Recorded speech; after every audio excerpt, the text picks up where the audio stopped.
Hello viewers, balik lagi sama gue, Rifki Hadian. Dan di video kali ini aku pengen ngebahas tentang jumlah soal yang keluar di UTBK tahun 2019 dan 2020.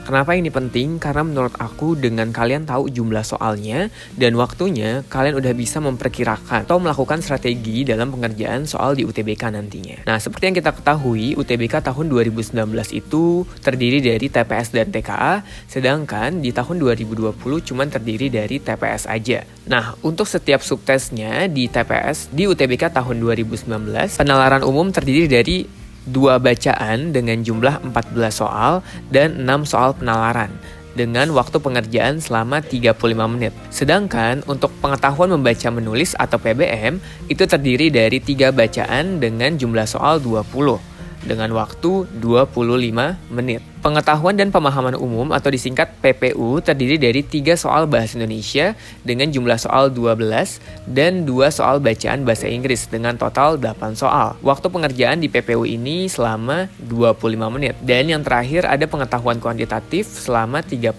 menit yang terdiri dari 20 soal. Tidak hanya itu, untuk sainteknya, setiap subtesnya terdiri dari 22,5 menit dan satu subtesnya terdiri dari 20 soal. Sehingga total untuk Saintek UTBK tahun 2019 adalah 160 soal. Sedangkan untuk sosumnya, waktu per subtesnya itu 18 menit dan soalnya juga sama, 20 soal per subtes. Sehingga total untuk sosum adalah 180 soal. Berbeda dengan UTBK tahun 2020, untuk penalaran umumnya terdiri dari 16 soal dan waktunya 23 menit. Untuk pengetahuan kuantitatif 16 soal dan waktunya 24 menit. Untuk PPU, pengetahuan dan pemahaman umum, waktunya jumlah soalnya 19 dan total waktunya 24 menit. Sedangkan untuk PBM, pengetahuan membaca dan menulis, itu jumlah soalnya 15 dan total waktunya 23 menit.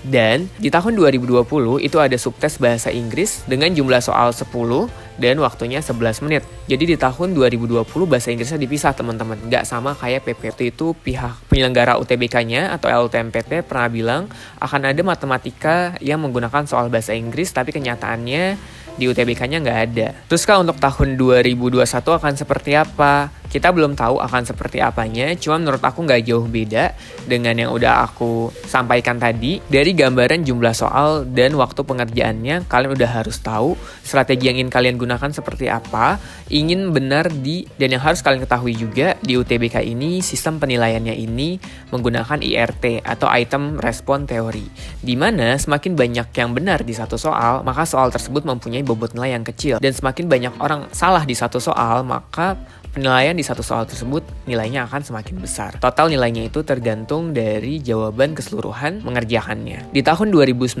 aku melihat banyak yang mendapatkan skor kecil di PPU, pengetahuan dan pemahaman umum. Sedangkan tahun 2020, itu banyak yang mendapatkan skor kecil di penalaran umum. Padahal pada kenyataannya pas ditanya penalaran umumnya kayak gimana, oh bisa kok ngerjainnya gampang dan segala macamnya, cuma nilainya ternyata kecil. Oke, thank you banget udah nonton video ini, hope you enjoy dengan videonya. Kalau kalian mau tanya sesuatu atau pengen aku buat video sesuatu, tulis aja di kolom komen, nanti kalau aku sanggup insya Allah akan aku buat. Kalau udah, see you next time guys, bye.